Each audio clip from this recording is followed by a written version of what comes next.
Welcome to లాసియా tailoring అండి. So ఈరోజు వచ్చేసి బాడీ మెజర్మెంట్స్ ఎలా తీసుకోవాలనేది చూద్దాము. ఇలాగా ఫ్రాక్ లాగానైతే డ్రా చేసేసుకొని పొడవైతే తీసేసుకోండి. ఫుల్ వీడియో కావాలంటే సబ్స్క్రైబ్ చేసుకోండి, నా ఛానల్లో ఉంది ఫుల్ వీడియో. సో ఇలాగా 35 ఇంచెస్కి పొడవ అనేది తీసేసుకున్న తర్వాత బాడీ తీసుకోండి. బాడీ వచ్చేసి 10 ఇంచెస్కి ఇలాగ తీసేసుకున్న తర్వాత ఇక్కడ ప్రిల్స్ వస్తాయి కదా, తర్వాత 10 వదిలేసి కిందికి తీసుకోండి ఇలాగా. తర్వాత చెస్ట్ లూజ్ తీసుకోండి. ఇది టైట్గా పట్టకండి, లూజ్గా పట్టకండి, మీడియంగా ఉండేట్టు చూసుకోండి. తర్వాత మీరు ఎక్కడికైతే 10 ఇంచెస్ మార్జిన్ పెట్టుకున్నారో అక్కడ నుండి మీరు వేస్ట్ లూజ్ అనేది తీసుకోండి.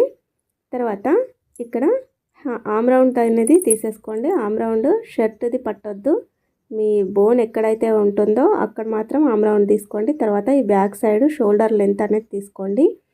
తర్వాత హ్యాండ్ పొడవు, హ్యాండ్ లూజు అది కూడా తీసేసుకోండి, నెక్ కూడా తీసుకోండి. Thanks for watching.